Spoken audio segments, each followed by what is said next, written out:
I was taught at church Sunday school that Jesus was very sweet and mild, meek and kind. I think that those are some attributes that are true about Jesus, but that's not all that we see in Scripture that Jesus was. Scripture shows a different kind of Jesus, one who was able to stand up and set boundaries, a man who saw injustices and righted them.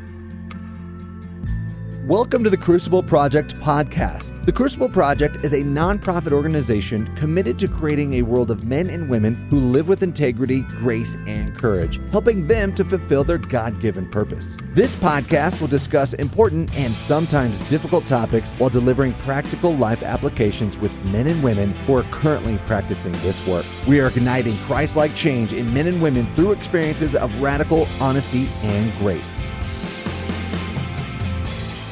Welcome back to the Crucible Project Podcast. We are here with the Real Christian Manhood series of the podcast. I'm so glad to be back. My name is Roy Wooten, and I'm sitting in with Byron Myers. Byron, say hi. Hey, good to be here again. Yeah, not long ago we celebrated Father's Day. I know that you went out to the ballpark with one of your kids. That sounds like a great thing. Did you come up with any dad jokes while you were there? No, I don't guess I did, surprisingly. The one that gets the most traction for me is, how do you make Kleenex dance? You put a little boogie in it. A little boogie in it, yeah. That's up there with, what do you call a bear that doesn't have teeth? A gummy bear. All right, I'm going to stop. Let's get into today's topic. We're adventurous today because our weekends and everything that we do, the retreats that we do that are so impactful and all, is really about pointing men to be more like Jesus, to live like Jesus lived. So we're not very descriptive of what that means, but I thought we'd spend this time today rambling together, Byron, about what it means to be a man like Jesus. And what an image that we have had in the Western church of Jesus, the snapshots they took of him while he was alive. Oh, yeah. They didn't take any, did they? No. White, clean robe, blow-dried hair, blue-eyed, Swedish-looking, sometimes gaunt, sometimes overly meek. All those images don't even match what a Middle Eastern Israeli Jew would look like. Yeah, for sure. And so much of the way that Jesus is depicted, it seems like, in too many movies and caricatures, is a pretty feminine Jesus, right? I was taught at church Sunday school, Jesus was very sweet and mild, meek and kind. I think that those are some attributes that are true about Jesus, but that's not all that we see in Scripture that Jesus was. Exactly. And in the movies, oftentimes he's sad, sullen, shaming, right? Always down, this overdramatic individual. I don't know that that's how he lived. Well, Scripture shows a different kind of Jesus, not just the meek and mild, but also one who was able to stand up and set boundaries, a man who saw injustices and righted them. I'm reminded of one of our leaders used to say, and probably still does, that Jesus wasn't just a meek and mild and kind little Jewish boy, because they don't murder kind boys, right? That's right. Jesus was considered dangerous, and the religious leaders, the people in power of the day, wanted to take him out because of his dangerousness. So what are some of the ways that Jesus set boundaries in Scripture? Well, you know, the obvious. That's the one where he cleared the temple. You'll hear some pastors talk a little bit about Jesus clearing the temple and righting that injustice and setting that boundary.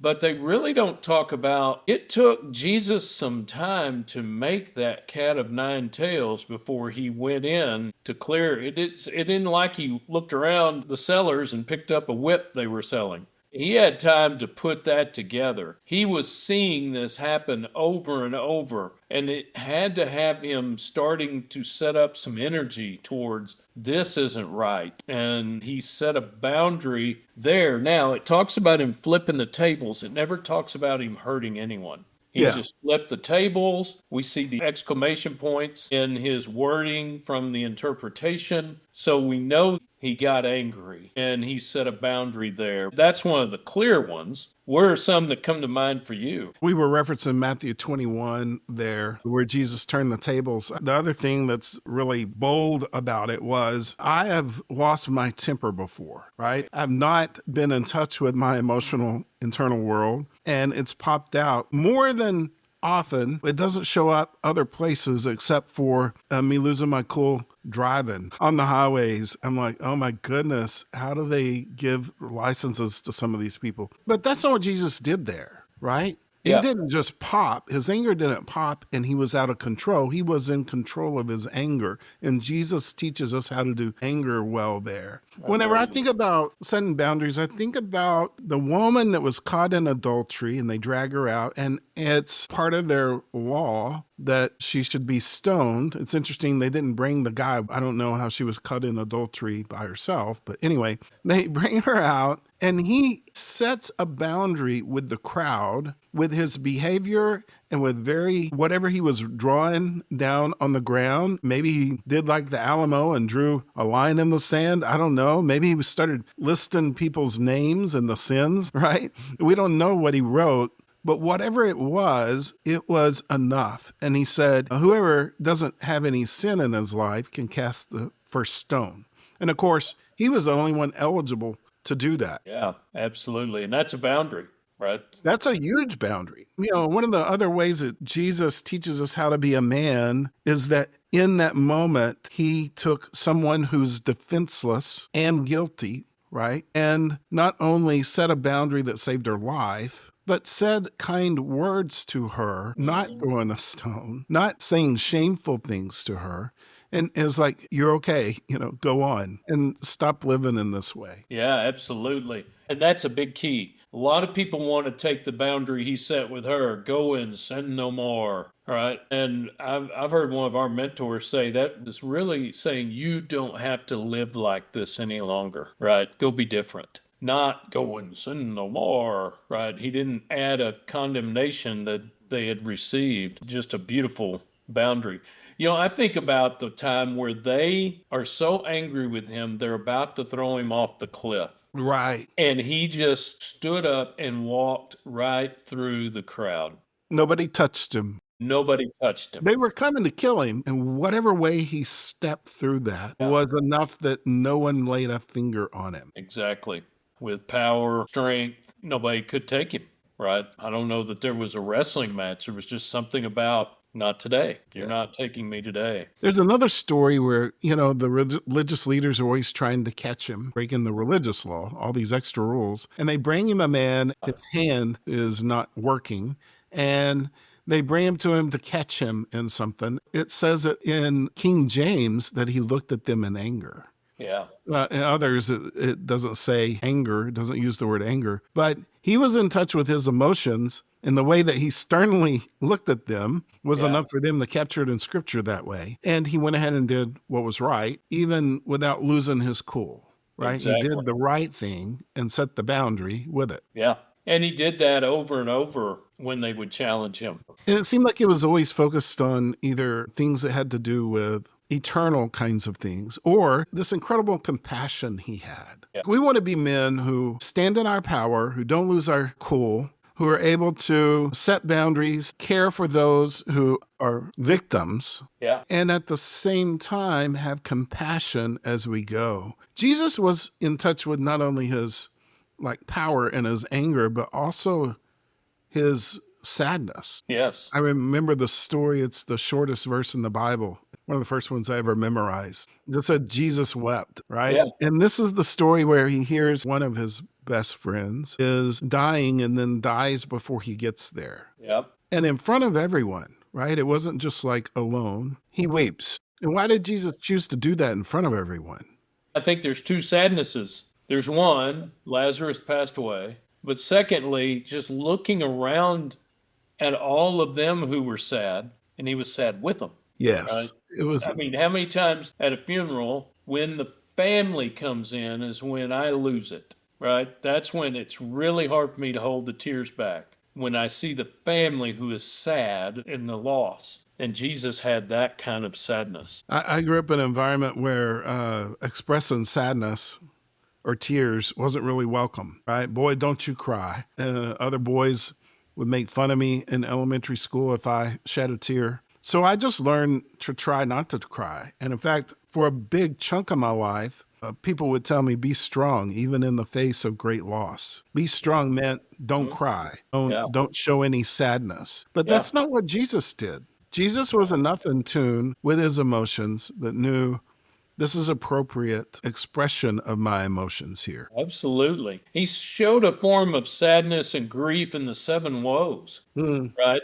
As he was talking about woe to them, woe to them. And if you read that, you can see the compassion for they're making this poor choice. This makes me sad. For the widows, for the orphans, for the poor, right? Yeah. And how many times, even if it's not sadness, it's a form of tender compassion. How many times did it say that he had compassion on them?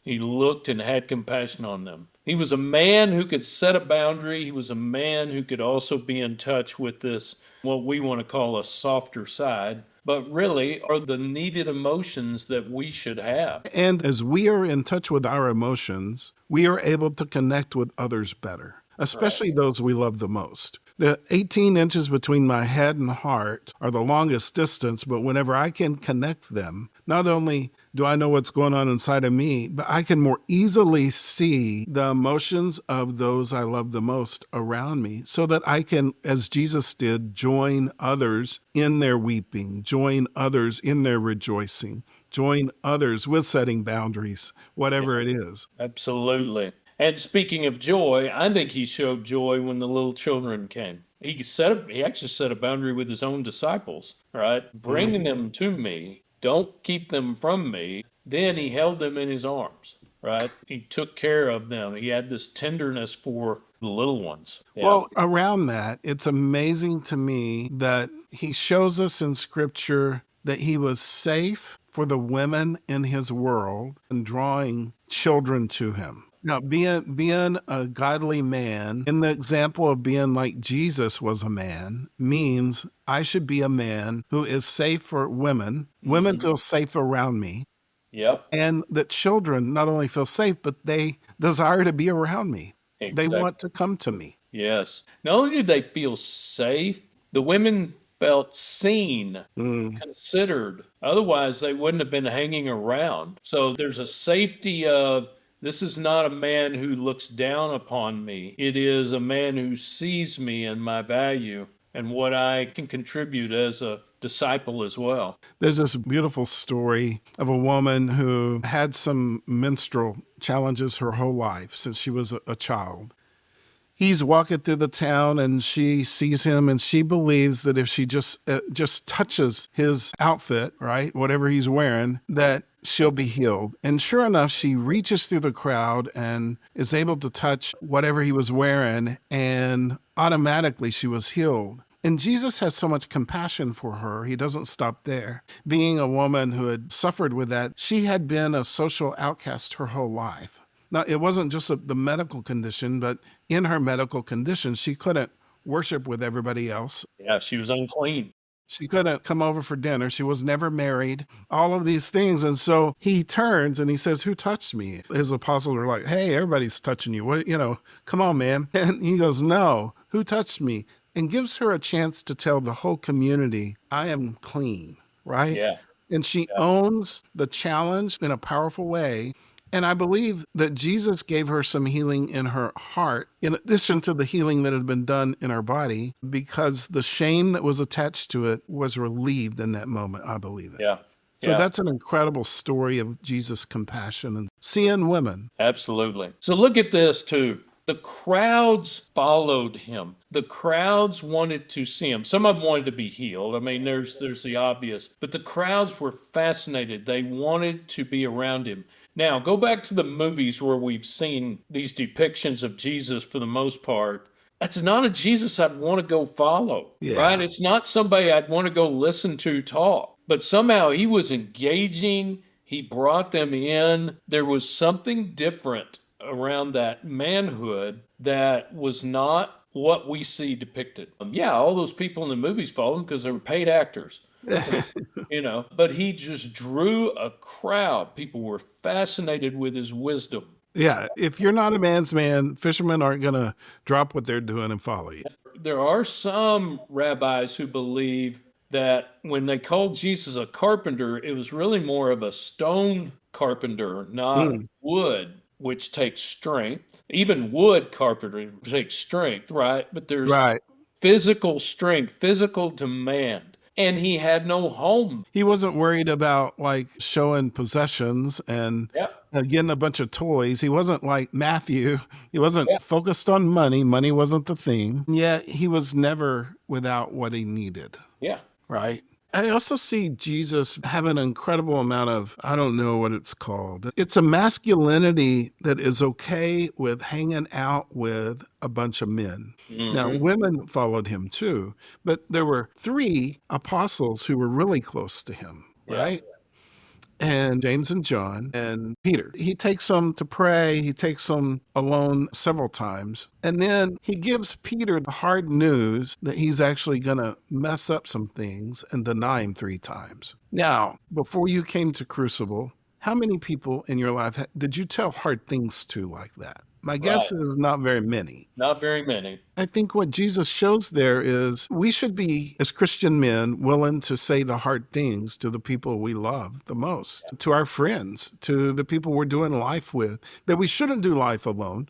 We've got to do life with others, and that's what Jesus did. They talked about hard things as they traveled from town to town. He corrected several of them and said, don't do that. It's not about that. And then he gets to Peter, and he tells him these horrible things, and Peter basically ends up blowing it 3 times. And as soon as he does it, he's on the ground, like shamed. And Jesus is so focused on the importance of their friendship that after he is risen, he comes back to Peter and around the fire gives him a chance to kind of redo those 3 questions. Do you love me? Yeah. How many times have we challenged somebody, even challenged them well in the right way, and have not gone back and said, well done, you could do it, restored in some way? The restoration that is so important. So I want to be a man like Jesus in every area of my life, not just his teachings, but also the way he lived life, so that I can be safe for my wife, safe for other women in my world, so that I can be a good leader of those who are following me, right? Not an acquiescer and a passive leader, but a leader who steps into my power and is assertive. Not aggressive and out of control leader, but somebody who has the end game in mind, which we haven't even talked about. We got a few more minutes here. But Jesus staying on mission, right? I mean, that's the kind of man I want to be, him staying on mission. Absolutely. In fact, so much so that the Syrophoenician woman who came to him and begged, he said, I'm not here for you. I'm here for the lost sheep of Israel. And then within their conversation, he sees her faith, commends her for that as well. But his mission was, I'm here to restore what has been messed up since the day of Moses, right? Yeah. Or even Adam, right? He stayed on mission. Yeah, and I think it's Luke. One of the Gospels, the writer says over and over again that Jesus stilled his eyes towards Jerusalem those last 2 weeks. He knew where he was going. He knew what his mission was. He stayed on mission. There were times whenever people wanted more of his attention than he needed to, but he got away and got alone, and he was with God or his few friends, his apostles alone, and he stayed on mission and wasn't distracted as he did his life. That is an attractive man. That's a leader that I will follow. Somebody who's on mission, knows his purpose, and is after it. Yeah. And he's mission-oriented and still considers the people around him. As he goes, he sees the people.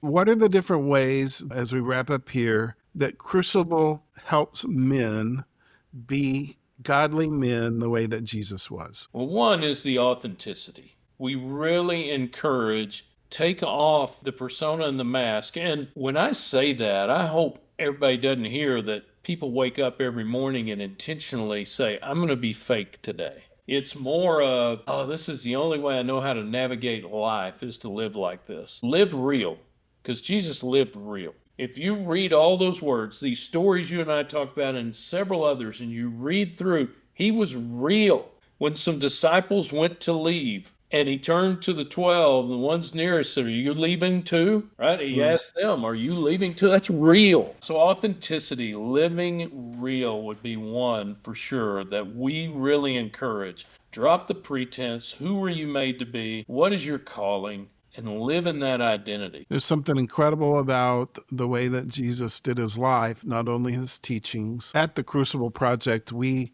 give men an experience on a retreat to help move them more toward the man that they want to be, specifically more like Jesus, the man that he was here on this earth. We also have some coaching and other things. If we can ever help, reach out. But I'm thankful to be able to do this with you, Byron. It's always good to visit with you. And looking forward to the next time we're together on the Real Christian Manhood series. Next time, you want to tune in to this series because Byron's going to start with a dad joke. So you want to come back and hear that. Thanks for being on with us. If you haven't subscribed, please subscribe to this channel. And God bless you as you go. See you later. For more information about our weekends, please go to thecrucibleproject.org. Or if you're ready to get started on your transformational journey right now, you can connect with one of our Crucible certified coaches for a free 30-minute session at thecrucibleproject.org/coaching. That's thecrucibleproject.org/coaching. If you like what you heard, connect with us on Facebook, Instagram, and Twitter. Rate and review wherever you are listening, and don't forget to subscribe on your preferred podcast platform. Thank you for listening.